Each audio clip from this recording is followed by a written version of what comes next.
Friends, कैसे आप सब। तो डियर, आज का जो क्लास है ये हम लोगों का सीटेट का प्रीवियस ईयर क्वेश्चन है। आप देख सकते हैं सीटेट 2022 में ये पूछा गया है। ठीक है, तो चलिए हम लोग स्टार्ट करते हैं आज का क्लास। पहला क्वेश्चन देखिए, समुद्रगुप्त को किस वाद्य यंत्र को बजाते हुए सिक्कों पर दिखाया गया है? तान तानपुरा, सितार, वीणा, बांसुरी। हमारा आंसर सी हो जाएगा, वीणा पे। ठीक है, आंसर सी हो जाएगा, याद रखिएगा।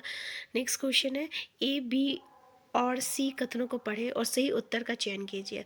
लगभग 200 सालों के भीतर मगध सबसे महत्वपूर्ण जनपद क्यों बन गया? पहला ऑप्शन है, कई नदियाँ जैसे गंगा और सोन मगध से होकर बहती थी। दूसरा, मगध का एक हिस्सा जंगलों से भरा था। तीसरा, इस क्षेत्र में लो एस्के की खदानें हैं। तो देखिए, बिल्कुल सही बात है, ये तीनों ये रीज़न है। देखिए, ये जो है ना आपका गंगा और सोन नदी के तट पे थी, जिसके कारण ये बहुत ही उपजाऊ ज़मीन था।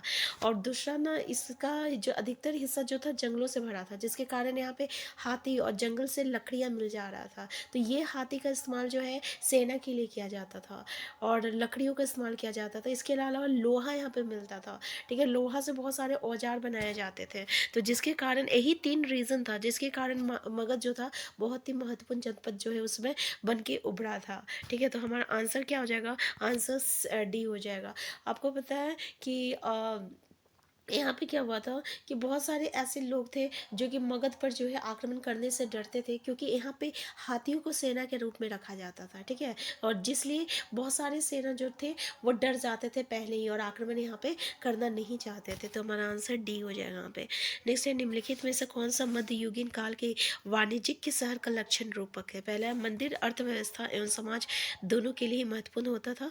दूसरा, वो राजाओं की राजधानी होता था। तीसरा, वहाँ सामान्यतः मंडपिका होता था। हमारा आंसर सी हो जाएगा, वहाँ क्या होता था? मंडपिका होता था। ठीक है, क्या बोल रहा है कि कौन सा मध्ययुगीन काल के वाणिज्यिक शहर का लक्षण या रूपक था? तो वहाँ क्या होता था? मंडपिका होता था। नेक्स्ट है, बाजारों के संदर्भ में ए और बी कथनों पर विचार कीजिए तथा सही उत्तर का चयन कीजिए। ए बोल रहा, बंजारे लोग सबसे महत्वपूर्ण व्यापारी खानाबदोश थे। दूसरा, अलाउद्दीन खिलजी ने बंजारों से नगर के बाजारों तक अन्न को पहुंचाने का काम करवाया था। तो बिल्कुल सही है, यहाँ पे बंजारे जो लोग होते थे ना, सबसे महत्वपूर्ण व्यापारी खानाबदोश थे, क्योंकि बंजारे लोग एक जगह से दूसरी जगह जो है घूमते रहते थे। ठीक है, घुमंतू लोग रहते थे। तो वो जब एक जगह से दूसरी जगह जाते थे तो वो क्या करते थे, जहाँ पे कोई चीज़ें सस्ती मिलती थी उसे लेकर वो दूसरी जगह बेच दिया दिया करते थे। ठीक है, तो इस तरीके से ये व्यापारी खानाबदोश थे और अलाउद्दीन खिलजी जो था ना, ये बंजारों का इस्तेमाल किया करता था। तो हमारा आंसर क्या हो जाएगा? ए और बी जो है दोनों सही है। नेक्स्ट है, 17वीं शताब्दी तक अनेक यूरोपीय उपनिवेशकों ने नील की खेती करना आरंभ कर दिया था, जैसे फ्रांसिस, ब्राज़ील, पुर्तगाली, जमैका, अंग्रेजी, वेनेजुला, स्पेनिश और कैरेबियन द्वीप। तो देखिए, इसमें क्या क्या आपका सही है? तो हमारा जैसे कि यहाँ पे क्या है, फ्रांसिस क्या हो जाएगा? कैरेबियन द्वीप हो जाएगा। फ्रांसिस का सही मिलान क्या हो जाएगा? कैरेबियन द्वीप। दूसरा क्या है आपका? ये पुर्तगाली का आपका ब्राज़ील हो जाएगा। पुर्तगाली तो ऐसे भी पता है, ब्राज़ील। और अंग्रेज जमैका हो जाएगा। याद रखिएगा, अंग्रेज जमाई बन के आया था, तो जमाई था इंडिया का, तो जमैका हो जाएगा अंग्रेज। और स्पेनिश तो जो था ये वेनेजुला हो जाएगा। डी का 3। तो इस तरीके से आप इसको याद कर सकते हैं। तो हमारा आंसर क्या हो जाएगा? आंसर ए हो जाएगा यहाँ पे। तो ये भी क्वेश्चन जो है सीटेट में कई बार पूछा गया है। तो ये वाला मैच द फॉलोइंग याद रखिएगा। नेक्स्ट है, सरकारी शिक्षण संस्थानों में अध्ययन तथा सरकारी संस्थानों में नौकरी के अवसर में सहयोग हेतु किन आधारों को अपनाया गया? जाति, पारिवारिक आय, लिंग और व्यक्तिगत आय। तो आपको पता है कि जाति, पारिवारिक आय और लिंग। ठीक है, तो ये आंसर ए हो जाएगा हमारा। नेक्स्ट है, क्योंकि जाति समझ रहे हैं ना, यहाँ पे जो आरक्षण दिया जाता है जाति के आधार पे बनता है। फिर इनकम सर्टिफिकेट बनता है इनकम के आधार पे। फिर लिंग, कुछ सीटें जो रहती है गर्ल्स के लिए रिजर्व होती है, तो इस तरीके से। नेक्स्ट है, निम्नलिखित कथनों ए बी और सी पे विचार कीजिए तथा सही विकल्प का चुनाव कीजिए। विश्व के ताप कटिबंधों का वर्गीकरण अक्षांशों के आधार पर होता है। उत्तर और दक्षिण ध्रुवों को जोड़ने वाली काल्पनिक रेखाएं अक्षांश कहलाती है। ठीक है, तो सभी देशांतरों की लंबाई समान होती है। और इसमें से क्या सही है, क्या गलत है? अक्षांश क्या होता है? जैसे ये ग्लोब है, ये उत्तर ध्रुव है, ये दक्षिण ध्रुव है। अक्षांश ये विषुवत वृत्त है। तो ये जितनी भी रेखाएं हैं जो विषुवत वृत्त के पैरेलल में होता है, इसी को अक्षांश कहते हैं। तो अक्षांश क्या करता है आपका? ये उत्तर ध्रुव है और ये दक्षिण ध्रुव है। ठीक है, जोड़ने वाले, क्या ये उत्तर ध्रुव और दक्षिण ध्रुव को जोड़ रहा है? नहीं, ये तो आपको पूरब और पश्चिम को जोड़ता है। उत्तर और दक्षिण को तो आपको कौन जोड़ता है? ये आपका देशांतर होता है, ये देशांतर जोड़ता है। ठीक है, तो हमारा आंसर क्या हो जाएगा? ए, केवल ए तथा सी सही है। ठीक है, ये तो गलत है ना, क्योंकि आसांश जो है ये पूरब और पश्चिम को जोड़ता है। देशांतर जो है ये उत्तर ध्रुव दक्षिण ध्रुव को जोड़ता है। और जितनी भी देशांतर की लंबाई होती है ना, वो सेम होती है। और आसांश की लंबाई जो है जैसे जैसे ध्रुव की ओर जाता है वो घटते जाता है। ठीक है, तो हमारा आंसर यहाँ पे सी हो जाएगा। नेक्स्ट क्वेश्चन है, भारत की भौगोलिक लक्षणों को पढ़ाते हुए अध्यापिका ने छात्रों को विंध्य और सतपुड़ा श्रृंखलाओं में बहने वाली नदियों को मानचित्र पर चिह्नित करने को कहा। निम्नलिखित में से कौन सी नदियों का वो चाहती थी कि छात्र चिह्नित किया जाए? तो यहाँ पे क्या था? नर्मदा और तापी हो जाएगा। तो पहला एक करेक्ट आंसर हो जाएगा, नर्मदा एवं तापी हो जाएगा। नेक्स्ट है महासागरीय धाराओं नेक्स्ट है महासागरीय धाराओं के संदर्भ में निम्न दो कथनों पर विचार कीजिए तथा सही विकल्प का चुनाव कीजिए। जिस स्थान स्थान पर गर्म तथा ठंडी जलधाराएं मिलती है वह स्थान विश्व भर में सर्वोत्तम मत्स्य क्षेत्र माना जाता है।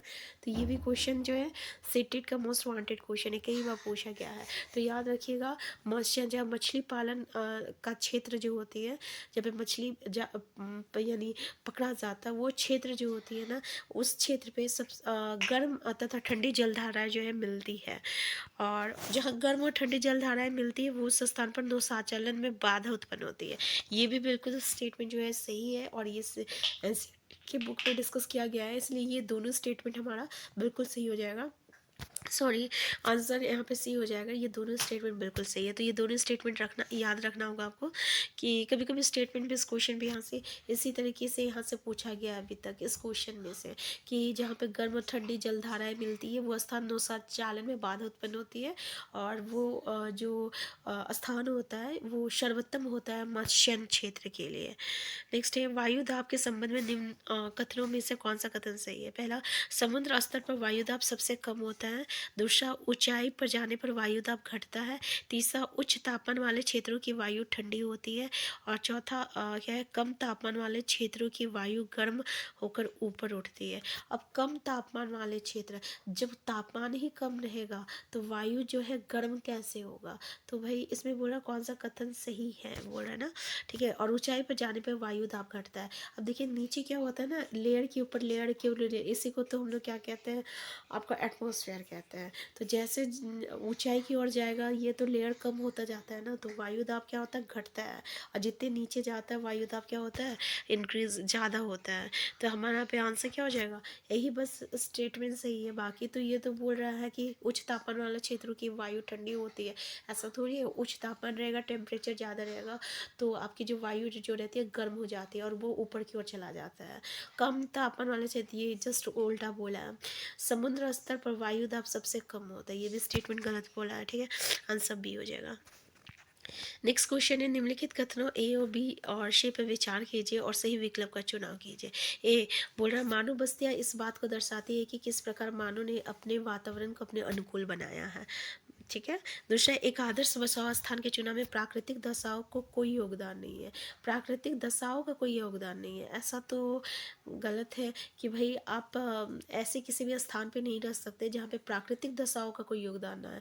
आप पर्वत वाले इलाके में रह सकते हैं, नहीं रह सकते हैं। फिर नेक्स्ट बोल रहा, केवल जब मनुष्य ने फसलें उगाना प्रारंभ किया तब उनके लिए अस्थायी घर बनाना आवश्यक हो गया था। ठीक है, तो बिल्कुल ये जो है, जब ये मनुष्य फसल उगाने लगे तो इन्हें एक ही जगह पे रहने की आवश्यकता पड़ी, क्योंकि पहले बीज को बोया जाता था, फिर उसकी पानी पटाना पड़ता था, फिर वो बड़ा होता, फिर फल देता, फिर उसको काटना पड़ता था। तो इसके लिए बहुत लंबा टाइम लग गया था। ठीक है ना। तो ये सी तो सही है। उसके बाद क्या बोल रहा है, हाँ ये बी वाला गलत था, बाकी ए सही था। तो हमारा आंसर क्या हो जाएगा? आंसर सी हो जाएगा। तो देखिए ये जितने भी क्वेश्चन है ये सारा हमारा जो है सीटेट का प्रीवियस ईयर क्वेश्चन है, और ऐसे ही क्वेश्चन जो है हमें सीटेट में देखने को मिलता है। तो इस तरीके का स्टेटमेंट बेस्ड क्वेश्चन के लिए हमने जो है ना 4 या 5 साल का प्रीवियस ईयर क्वेश्चन करेंगे। एनसीईआरटी का 6 to 8 की तो बुक ऑलरेडी हम लोग कर रहे हैं। तो फिर मिलता है नेक्स्ट क्लास में। चैनल में नए चैनल को सब्सक्राइब कर लीजिएगा। Thank you. नेक्स्ट क्लास में हम लोग इससे आगे कंटिन्यू करेंगे।